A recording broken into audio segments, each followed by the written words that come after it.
Oh, how I wish I was Chase Daniel, right? Wouldn't it be great to be Chase Daniel? It's a free agency period in the NFL, and Chase Daniel has played 13 seasons in the NFL. He's thrown 261 passes, only 8 for touchdowns. He's thrown 7 picks and for less than 2,000 yards. And yet, Chase Daniel is not only going to collect his pension, but that pension is going to be collected after he counts his money. He has made $23 million as a backup quarterback in the NFL. Third string, second string. He hasn't started a game since 2019, and the Chargers just re-inked him to a 1-year, $2.25 million deal. And I know that has not much to do with RamView, as it is RamView on March 15th, 2022. And I'm Joe Terosian, and thank you for clicking on. But it just gives you an idea of what is possible in America, right? Maybe we're not all going to be Tom Brady, but man, at 6 foot, 195, maybe a two spins. Chase Daniel has had a heck of a career. That's pretty cool. So yeah, it is RamView, and we're going to be talking all the Ram stuff a little bit here. But really, these days are the days we actually talk about content and things that have happened, and not speculation. Usually it's like, I like to see the Rams go this way. I like to see the Rams go this way. I like to see them retain so and so, let so and so walk. I'd like to see a deal here. I'd like to see a deal there. And now's the day when deals are happening, and there's some names that are just popping up. So I am going to get to the Rams, but we're going to work our way down through the list and see what we can see. The one that interested me really was at first was Randy Gregory. I thought he was going to be a Cowboy. I think he's a mid-range edge guy. And Denver signed him. He was going to go back to Dallas, and Denver signed him. And my initial thought, good news for the Rams because of Von Miller, that if Denver's going to put that much money into Randy Gregory, I think it's about 5 years, 70 rocks, it's 14 a year, that maybe that would open the door for Von Miller to return to the Rams. And then news broke about a half hour ago, a little bit longer, that Von Miller was being entertained by the Cowboys, and he's thinking of it. And I believe he played at Texas A&M. And to honestly, for me to believe that Miller is going to go to the Cowboys, to me just tells me he's not interested in chasing a ring. He's not interested in running it back, because I think the safest bet to make this offseason, when I don't even bet, is that the Cowboys aren't going to the Super Bowl, right? My belief is that maybe possibly he's leveraging between Denver and Dallas to maybe get the Rams to pony up a few more bones, which completely understand it. And I think he should go after as much money as he wants, but I don't want to hear about chasing a ring, because you're not going to get a ring in Dallas, okay? I still haven't broken it down, but what is it, 3 playoff wins since they won their last Super Bowl in the mid-90s? You're not interested in football, being serious about football at the end of your career if you're going to Dallas. You know how I know this? Connor Williams left Dallas for Miami. They traded Amari Cooper to Cleveland. They let the other receiver, the fourth receiver, the one that no one talks about, there's CeeDee Lamb, Amari Cooper, Michael Gallup, who they re-signed, but they also let Cedric Wilson go. He signed with Miami. La'el Collins, the tackle, is likely to depart, and that's not a bad thing. But then they re-signed or extended Michael Gallup and DeMarcus Lawrence today, D-Law, for 3 years. And both those guys spent significant time on the IR this past year. So I love it. Great. Thank you, Cowboys. Hasta luego. Great. We'll see you in another decade, because I just don't believe that they're that good. Alex Kappa, which is interesting. Speaking of the Rams' competition in the NFC, Tampa Bay lost Ali Marpet. He retired. Ryan Jensen looked like he was going to go someplace else. I know they were salivating in Pittsburgh for him, but he came back 3 years, 13 mil, and just in time to rejoin Tom Brady. But it was interesting is Alex Kappa, the other guard on that Tampa team, he signed a free agent contract with Cincinnati, which good for Cincinnati. Agreed to terms. Nothing gets official until the 16th. But that creates another hole up the middle for Tom Brady and the Buccaneers. Close to home, J.C. Jackson signed an $80 million deal with the Los Angeles Chargers. And they signed Sebastian Joseph Day for the Rams. I think he got 27 mil, 15 guaranteed or something. And what a great deal for Sebastian Joseph Day. Sorry to see him go as a Ram, but with Ashawn Robinson and Greg Gaines still under contract and the way they performed, there just wasn't room to pay him any serious money. And so he made an appropriate move for himself. Also, the Chargers acquired Khalil Mack, re-signed Mike Williams. For the first time in a long time, it really looks like the Chargers are interested in winning. So we'll see how it goes. There's always a Spanos at the top. So if you're a Charger fan, don't get too excited. A couple of other interesting things last year. People were talking about the Rams going after Miles Jack, former UCLA guy, as a cover linebacker. The Jaguars released Jack. I think he was due to make something like 13 rocks this year. They released him. They put him in the street as they're signing everybody else.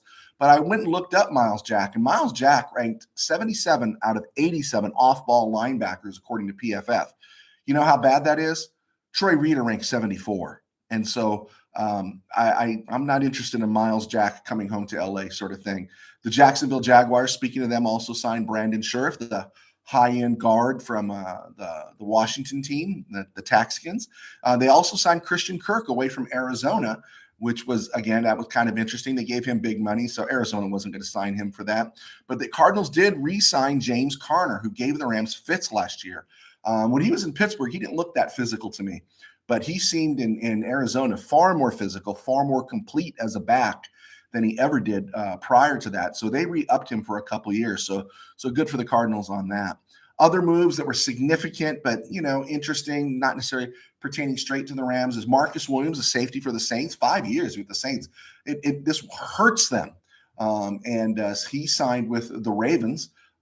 Jarvis Landry is leased by Cleveland, and that kind of makes sense, bringing in Amari Cooper. But the interesting about Cleveland is the buzz is Deshaun Watson. And I mentioned it yesterday. Why would you want Deshaun Watson? I don't know. I don't trust him. I just don't. Those accusations, he's going to settle them. Okay, great. So they're going to go away, but they were still there. He is settling. And that's one thing that's going away. But the other thing is that his last season in Texas, he was 4-12. And he started complaining after he got his contract. But that contract was signed also after DeAndre Hopkins was traded. So when everyone was saying, oh, look what the team's done, they haven't built around him, he signed his full mega deal after DeAndre Hopkins was D-Hop, was traded to the Cardinals. And I'm just not a Watson fan anymore. I've really come off that bandwagon because to me it's personality, it's makeup, right? I just don't buy. Teddy Bridgewater went from Denver to Miami, signed or agreed as free agent, and they're salivating in Pittsburgh. Loyal RamView watcher, Rob Sorge out there in Missouri, big Steeler fan, Steeler Nation, terrible towel. He's jazzed because they signed Mitch Trubisky to 2 years as quarterback, right? They did make some decent signings along the offensive line. Mason Cole from Minnesota, James Daniels from Chicago. Cole was injured most of the year. He graded high as a center, but he was injured quite a bit. And James Daniels had his best year. I think he's something like the 17th or 19th highest guard ranked, and according to PFF. And again, I want to say thanks for clicking on. I'm Joe Tarosian. I spent 21 years as a sports writer, paid sports writer, working for Mid-Valley Sports. That operation is still functioning. You should check it out. They cover the Chargers pretty tightly, as well as all the local sports here in Southern California. But I do this. And if you want to check out joetarosian.com, please do. I have my fan view columns that I post there. From the Ram Cave is posted there every Friday. And we do this, RamView, Monday through Friday, right here on YouTube. Just look at Joe T Sports. Please subscribe. I'm not in a position right now in terms of subscribers where I can stop asking. I know it looks cool if you don't ask for likes and subscribe. When I get to a level of cool, I'll stop asking, and then you guys can help me out. But so far, everyone has been very gracious in signing up. I've been posting and encouraging you to look at my Amazon page, as well as my website, joetarosian.com, for my books. I'm a writer. I help supplement my income as a writer. I'm also a pastor of a small church in Burbank. So there you go. That's about me. Enough of the commercial. I don't do a Patreon account, so I have to do the commercial. So back to the Rams. Yeah, I think we said it yesterday. I didn't need to be Nostradamus to say that yesterday, although I did mention that with Joseph Noteboom signing on for 3 years, that it meant Whitworth was going to retire. And early this morning, he did retire about 9 o'clock, and he moved on. But, it's painful. You got to say goodbye to some guys. And so we appreciate everything Whitworth did and put him in the Ring of Honor right now, but tell him to stay in shape, because I think he could go the Weddle route late in 2022. case there's injuries. Rams lost Sebastian Day, Joseph Day. I told you about that. That's a bummer for losing him, but we'll take the comp pick, right? The Rams also went really under the radar was Ogbu Okoronkwo signed with the Texans. He's agreed to terms. Everything, no one is signed until tomorrow unless you're with your own team. But Ogbu Okoronkwo has gone to Houston, and the Rams will get a comp pick for that too, probably a 6th rounder for that. And so good for Ogbo. There was no room for him with Terrell Lewis, Justin Hollins on the roster, Chris Garrett, and likely the Rams going into the draft for another edge rusher, especially now looking at is Miller coming back or is Miller not coming back? Austin Corbett, see ya. He's going to sign with the Panthers, and good for him. He's going to get 29 rocks, and that's about 9 rocks a year, and that's more than he was even market valued assessed at. And hey, he was the 2nd round pick of the Browns several years ago. He was perceived as a bust. Les Snead and Sean McVay came along, picked him up, dusted him off, and rode him for a good 3 years, and he did a great job. Good for him. And so if that's the most painful loss the Rams suffer this offseason, because it is to their offensive line, then we're doing okay. But it's not the most painful loss. The most painful loss, really, when you think about it for the Rams, is the news that Johnny Hekker is going to be released. 10 years with the Rams as a free agent, kind of coincided. Les Snead arrived in 2012. Johnny Hekker arrived in 2012. And it takes down Aaron Donald and Havenstein. Rob Havenstein has the last 2 remaining St. Louis Rams on the roster. But Hekker, last couple seasons, we know he wasn't what he was before. It kind of gives you a greater appreciation for the Raiders' Ray Guy, who's in the Hall of Fame, and how great Ray Guy was for such a sustained length of time. But Johnny Hekker, when Rams got 10 seasons out of him, solid. We loved all the things they used to do with him, playing quarterback on the special teams and everything. But you should appreciate having a punter for 10 years that you can count on. Hekker covered the 2012 through 2021 season. If you go back 50 years, you go back to 1972. That was when I first started following the Rams. And if I look at the punters from 1972 to 1981, the first 10 years I was watching the team, Dave Chappell, Glenn Burke, Dwayne Carroll, Rusty Jackson, Glenn Walker, Ken Clark, and Frank Corral. 7 punters in 10 years. It was almost like a new punter every year. If you lasted 2 seasons, it was a miracle. Chappell lasted 2 seasons. Glenn Walker out of USC lasted 2 seasons. And Frank Corral did double duty as kicker and punter in the 80-81 seasons.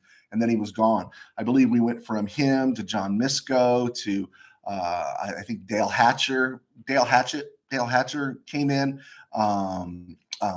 Rich Camarillo, Sean Lindetta was there for a while, and so there's just always been this revolving door at punter, and to have a guy for 10 years play punter for you at a high level. If he could have squeezed out a couple more, you would have put him in that Ray Guy category, but it didn't work out, and the Rams are going to say goodbye to him because he frankly costs just a little too much for a punter that you can get someplace else, and so expect the Rams to look around for a punter. There'll be auditions. They made the hard call with Greg Zuerlein a couple years ago, and it really worked out, didn't it? I mean, we hated to say goodbye to Greg Zuerlein. We loved him, but the truth was he was I'm not going to say he was at the end of the power in his foot, but his accuracy was dipping, and the Cowboys just cut Greg Zuerlein loose as well. So these are interesting times to see who the Rams are going to be picking up. You didn't think the hardest one would be Johnny Hekker, but it is because you have this emotional connection to him. We have players we how do I say this? We get close to. You have this feeling for, and then they move on, and it's hard to say goodbye. When I was a kid, an NFL player, usually ended up having to say goodbye with the last cut of the preseason before the season kicked off. And then you get out the paper because, of course, sports radio was at the end of the day, and maybe they'd have it on there, and it was only 4 hours or 3 hours of a sports talk on KABC with Bud Ferrillo. That was all you had in those days. And then you have to get the paper the next day and see the transactions in the Times. And one thing I always appreciate about the LA Times, because I love the Herald Examiner, I love the columnist and the Examiner a little bit better. I wasn't a big Murray or John Hall fan. I was more of a Mudd Krikorian fan in the Examiner, but the Times always had the best boxes and stats and everything, and they always had the best transactions. And you'd go down the transaction list and you'd make all these grunts like, no, oh, no, no. And that's kind of changed, right? My heart doesn't get broken anymore, but all that painful stuff that we used to have at the end of preseason now comes as free agency, because it's really when you're saying goodbye to players you care about, and you build that bond emotionally with them, even though you've never met them. Although I do have a hat that was provided to me by a friend of mine named Chad Smart, who got me a Johnny Hecker hat. A hat that was signed by Johnny Hecker. That's hanging on my board here. I don't think you can see it today. But all right, I think that's it. We hit the 15-minute mark. I wanted to get this done. I'm going to be posting FanView, and this will be embedded in FanView as well. And I'll be sharing in all the places. I likely will not be broadcasting tomorrow. I am in a series of meetings and online meetings talking to people about all kinds of stuff. So I won't be in tomorrow. So I think this is the first time I could actually say that with confidence and not try to make it late or have something and not being able to broadcast. I'm telling you in advance, I will not be broadcasting tomorrow. There we go. And but please click on, hit like, share, subscribe as we continue to build an imprint, and we keep talking Rams football. I guess we made it through silly season. All right. God bless. Talk to you soon. Go Rams.